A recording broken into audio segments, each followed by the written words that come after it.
Hello. So this book is called Miss Fannie's Hat, and it is an Easter book. So I thought this would be good to read this time of year for us. Miss Fannie has lots of hats, and each one is her favorite.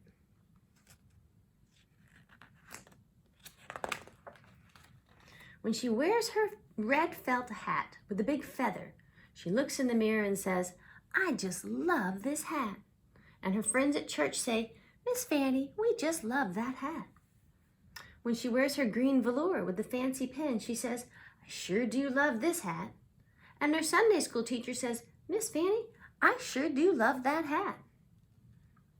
But when she wears her famous pink straw with silk roses, she always says, "I really love this hat." And everyone else really loves it too.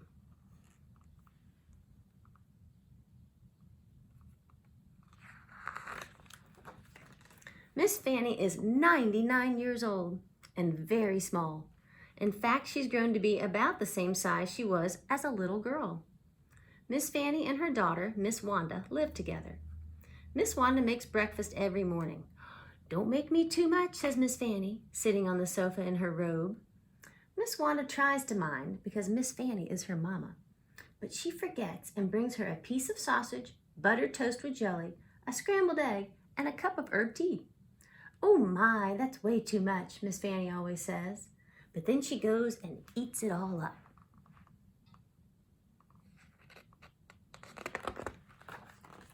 Every morning after breakfast, Miss Fannie reads her Bible. She has worn out 3 Bibles, reading them over and over. Her very favorite verse is, "With God, all things are possible." Every Saturday, Miss Wanda washes Miss Fannie's hair. Miss Fannie takes off her robe and stands around in her slip, looking very tiny. Then she gets on a stool and sticks her head in the sink. Miss Wanda runs the warm water and puts the shampoo on her mama's head and scrubs it until it lathers up.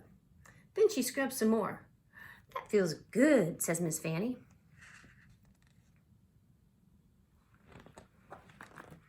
After she washes her mama's hair, Miss Wanda rolls it up in tight little curls all over her head. The curlers are real hard to sleep in, but Miss Fannie doesn't mind one bit. She knows that when she goes to church the next day, she will look beautiful. On Sunday morning, Miss Fannie puts on a pretty dress and high-heeled shoes. She puts on earrings and necklaces and lipstick and blusher and powder. Next, Miss Wanda combs out her mama's hair, which is all nice and soft and gray, like the feathers of a dove. Then finally, after all that fussing with her hair, she goes and hides it under a hat. Miss Fannie has 3 black hats, 2 red hats, 1 green hat, 2 white hats, 2 navy hats, 3 beige hats, 1 brown hat, and the famous pink straw with roses. But she never wears the same one twice in a row. Some people think she has a whole closet full of hats, which of course she does.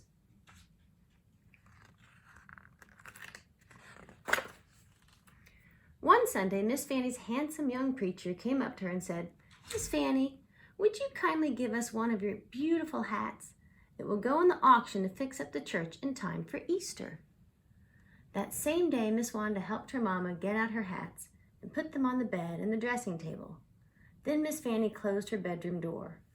"Lord," she said aloud, "I'd appreciate it if you'd help me make the best choice." She always talked to the Lord as if he was right there.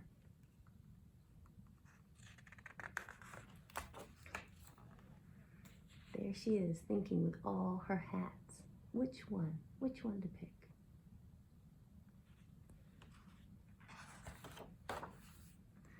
Miss Fannie walked around the room and looked at each of her hats.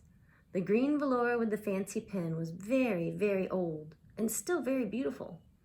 During the terrible flood of 1916, she had crossed the swollen river on a ferry to visit her mother and father. As she stood at the rail, holding on to her beautiful hat, a house had floated by, almost close enough to touch. And over there was her wide-brimmed felt with the gleaming black feather. Ha! That feather had come from the tail of a hawk that was trying to kill her hens and biddies. She had grabbed that hawk around the neck, and before you could say doodly squat, That hawk would never bother her chickens again.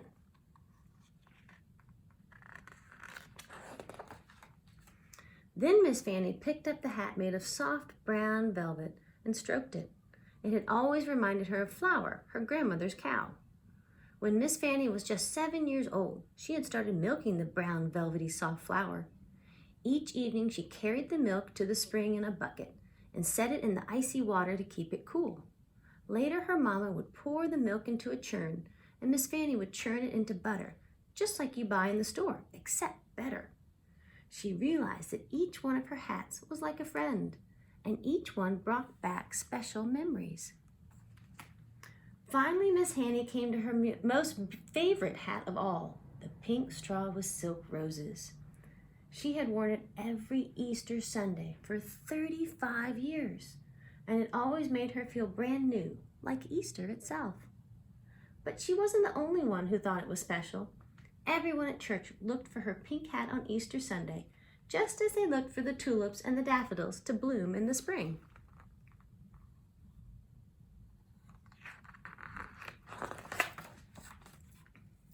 Miss Fannie took the pink straw out of its round box and put it on, even though she was wearing her oldest house dress with the torn pocket.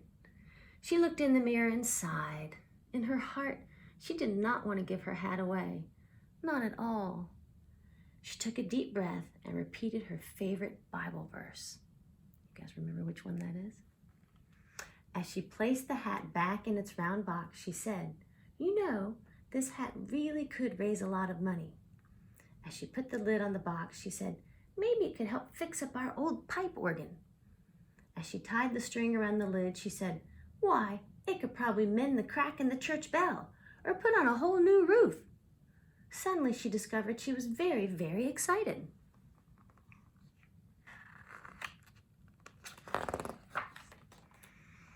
At the church auction, the young preacher held up the pink hat with roses and looked around. "What am I bid for Miss Fannie's famous hat?" The bidding took off lickety-split. At last, here was something more exciting to bid on than a set of kitchen canisters or an umbrella stand. Bang went the gavel. "Sold to the lady in the front row." The lady in the front row gave the preacher a check and seemed very, very pleased with herself.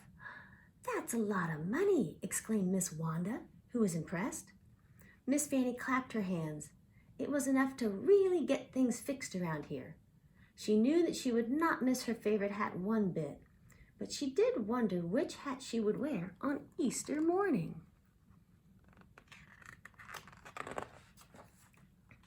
On Easter Sunday, Miss Fannie got up very early.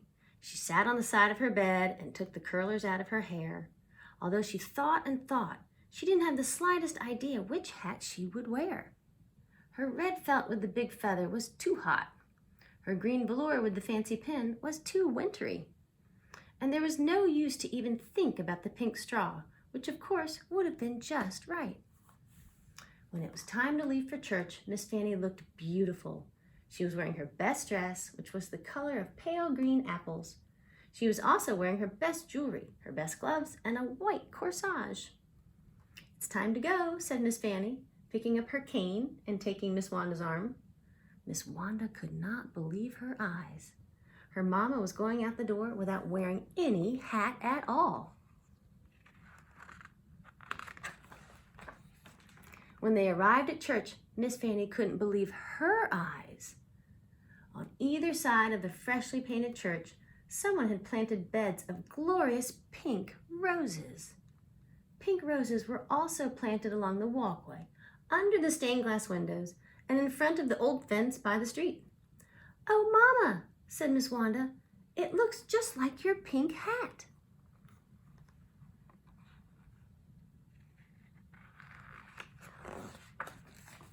The young preacher greeted them on the steps and gave each one a big hug.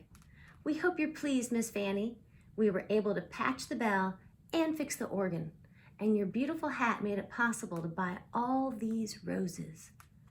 As Miss Fannie laughed with delight, they didn't see an old woman at all. What they saw was a young girl with hair as soft as the feathers of a dove.